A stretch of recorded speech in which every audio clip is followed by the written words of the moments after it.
हे friends, knowledge max में आपका स्वागत है।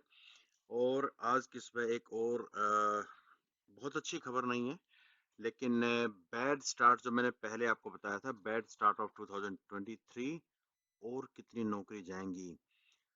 Another lay off predicted by big IT company. एक और आईटी कंपनी ने ले ऑफ के बारे में उसके बारे में प्रेडिक्ट किया है।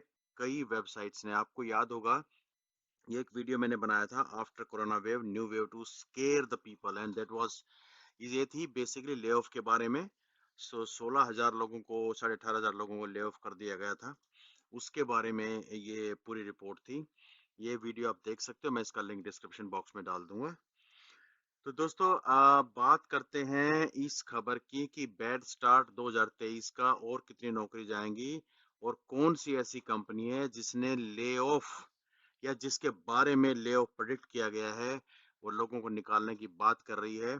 कहाँ निकाल रही है, कैसे कर रही है, कितनी और नौकरी जाने की संभावना है, इस बारे में पूरी डिटेल में हम बात करते हैं। अगर अभी तक आपने नॉलेज मैक्स को सब्सक्राइब नहीं किया तो सब्सक्राइब जरूर कर लें, और बेल आइकन दबाना बिल्कुल मत भूलना, क्योंकि हर वीडियो का अलर्ट आपके पास बेल आइकन के थ्रू ही आएगा। Thank you. तो हम कोविड 19 में जाते हैं दोस्तों। आपको याद होगा, जब कोविड 19 था उस टाइम बहुत जबरदस्त लोगों की नौकरियां गई थी, बहुत ज्यादा नौकरियां गई थी। नोइमा की स्टैटिस्टिक के अनुसार, जो layoffs.fyi एक साइट है, उससे लिया गया है, उबर ने करीब 19%, ग्रुपोन ने 44%, एयरबीएनबी ने 25%, स्विगी ने 14%, अगोडा ने 25%, पैसा बाजार ने 50%, ओला 35%, स्टिच फिक्स 18%, स्टोन 20%, टोस्ट 50%। इतने मास ले ऑफ हुए से कोरोना के टाइम में। और कोरोना का समय सबको पता है, बहुत ही खराब था, बहुत ही खराब था, हर मामले से, हेल्थ के मामले से, फाइनेंशियल के मामले से, लॉकडाउन के मामले में बिजनेसेस को ठप कर दिया था। तो उसके बाद अब ये सिचुएशन फिर आई है 2022 में। लगभग 1,82,605 लोग ग्लोबली इफेक्ट हुए थे ले ऑफ से, स्पेशली टेक कंपनीज की मैं बात कर रहा हूँ। और 1138 राउंड हुए थे ले ऑफ के। ठीक है, ये ट्रू टेक का डेटा है। और अब तक 2023 में 16,000 से ज्यादा वर्कर्स ले ऑफ हो चुके हैं यूएस में, सिर्फ यूएस में। बाकी जैसे इंडिया में भी कुछ कंपनीज, स्टार्टअप ने किया है ले ऑफ, बाकी कंट्रीज में भी किया है, लेकिन ये जो मैं डेटा आपको दे रहा हूँ, ये बड़ी कंपनीज का और ले ऑफ का यूएस का डेटा है। तो अब जो रिपोर्ट आई है, और रिपोर्ट ये आई है कि Microsoft to fire thousands of employees across multiple division.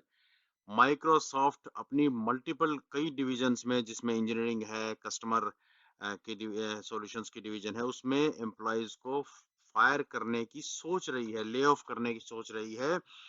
और इसने प्लानिंग की है, cut off thousands of job across multiple division. ये इसका नाम दिया गया है रिस्ट्रक्चर ऑफ इट्स वर्कफोर्स। हमेशा कोई भी कंपनी, स्पेशली आईटी कंपनी, जब भी एम्प्लॉयज को ले ऑफ करती है तो एक नाम देती है रिस्ट्रक्चर ऑफ इट्स वर्कफोर्स, या नाम देती है परफॉर्मेंस ड्रिवन रिस्ट्रक्चरिंग।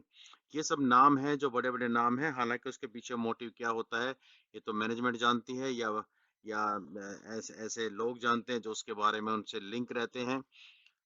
बिजनेस ना आना भी एक रीजन हो सकता है। अभी तो स्पेशली जो यूएस में रिसेशन की बात हो रही है, उसको लेके जो वहाँ स्टेक होल्डर्स हैं, जो इन्वेस्टर्स हैं, उन्होंने, उनमें फियर का माहौल है, उनमें पैसा लगाने की हिम्मत नहीं आ रही है, जिसके चलते इन कंपनियों के लिए दिक्कत हो रही है। इन कंपनीज के लिए ये समस्या आ रही है कि कैसे करके हम अपने एम्प्लॉयज को जॉब देंगे या उनको कंटिन्यू करेंगे। 6,000 के आसपास रिपोर्टेड है कि राइटर ने रिपोर्ट किया है कि 6,000 के आसपास लोग अपनी नौकरी खो सकते हैं माइक्रोसॉफ्ट में। और ये अनाउंस कभी भी हो सकता है, हुआ नहीं है अभी तक, लेकिन कभी भी हो सकता है। टाइमलाइन डिफाइन नहीं है, लेकिन हमें तैयार तो रहना होगा डेफिनेटली। अब इसमें जो कस्टमर और पार्टनर सॉल्यूशन की डिवीजन है, इंजीनियरिंग डिवीजन है, कंसल्टिंग डिवीजन है, इसमें ले ऑफ की संभावनाएं ज्यादा हैं। माइक्रोसॉफ्ट ने कहा है कि realigning business groups and roles as the company near the end of its fiscal years. Fiscal year के एंड में रिस्ट्रक्चरिंग की संभावनाएं लगभग हर कंपनी में होती है, हर कंपनी एक काम करती है, क्योंकि वहां पर बैलेंस शीट बनती है। बैलेंस शीट को देख के, क्योंकि किसी भी आईटी कंपनी में जो उसका असेट होता है वो उसके लोग होते हैं, और वहीं से रेवेन्यू वो बचा सकते हैं। हालांकि ये हम बात करेंगे कि क्या जॉब कट या जो ले ऑफ जिसको हम कह रहे हैं, वो किसी कंपनी का ग्रोथ पैटर्न आज तक उसने दिखाया है, ये हम बात करेंगे। Okay, the move is part of a larger trend of, अच्छा, बहुत सारी टेक कंपनीज ने, कई टेक कंपनीज ने, बहुत सारी शायद गलत वर्ड है, 2023 शुरू होते ही जॉब जॉब काटना शुरू कर दिया, और इसकी गलत शुरुआत, ये ट्रेंड की गलत शुरुआत शुरू की थी ट्विटर की वजह, ट्विटर की तरफ से। ठीक है, वो 2022 में शुरू हो गई थी ऑफ कोर्स। स्काई न्यूज तो ये कह रहा है कि लगभग 5% ऑफ इस वर्कफोर्स, लगभग 11,000 रोल माइक्रोसॉफ्ट शायद खत्म कर सकती है। तो अलग अलग खबरें हैं, अलग अलग एक्सपेक्टेशन प्रेडिक्शंस हैं, लेट्स सी क्या होता है।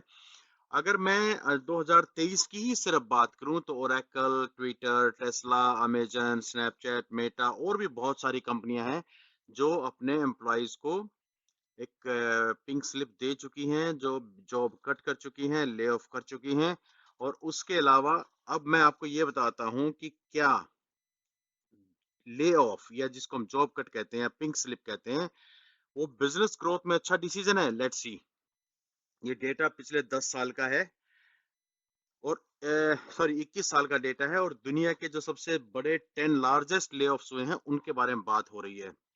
दोस्तों, आईबीएम ने जुलाई 93 से लेके 60,000 लोगों को जुलाई 93 में ले ऑफ किया था। और आईबीएम की हालत, अब वो अलग अलग हुई है, किंडल और आईबीएम बन गए, नहीं तो उसकी हालत पहले भी ऐसी थी। आपको याद होगा शायद, if I am not wrong, लगभग 34 से 36 क्वार्टर तक वो हमेशा लॉस रिपोर्ट करते रहे। वैरेन बफेट के पास आईबीएम के बहुत सारे शेयर हैं, आज भी हैं। शायद वो एक्सपेक्ट कर रहे हैं कि ये कंपनी ग्रो करेगी, लेकिन अभी तक सिचुएशन बहुत अच्छी नहीं है। तो ले ऑफ एक सॉल्यूशन नहीं है, और बहुत सारे सॉल्यूशन है, जैसे कोविड के टाइम में बहुत सारी कंपनीज ने पे, जो पे पैरिटी, पे रोल पे कंप्रोमाइज किया था, किसी का पे रिडक्शन हुआ था, किसी का बोनस नहीं मिला था, ऐसी चीजें की गई थी, बहुत सारी कंपनीज ने किया था। तो शायद जॉब कट एक सीधा सॉल्यूशन नहीं है। सिटी ग्रुप ने नवंबर 2008 में किया, 50,000 लोग निकाले, उसके बाद भी आप देख सकते हो कि बहुत अच्छी सिटी ग्रुप की ग्रोथ नहीं है।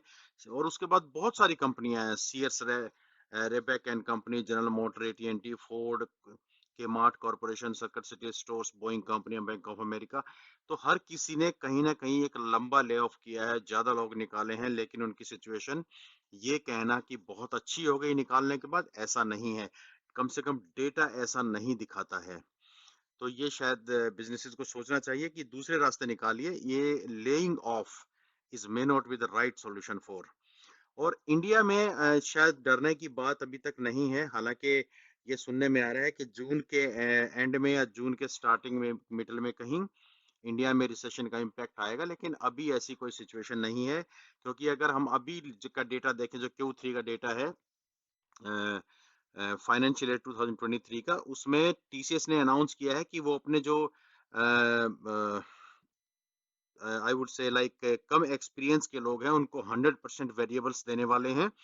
और जो 4 बड़ी आईटी इंडस्ट्रीज है, तो आज की खबर है 18 जनवरी की, 4 Indian IT companies, sharp increase हुआ उनके रेवेन्यू में, पर एम्प्लॉय, रेवेन्यू पर एम्प्लॉय FY23 में। तो इसका मतलब ये है कि इनकी जो फाइनेंशियल कंडीशन है बहुत अच्छी है, ज्यादा घबराने की जरूरत नहीं है। और इसलिए मैं कहता हूँ कि be positive and stay strong.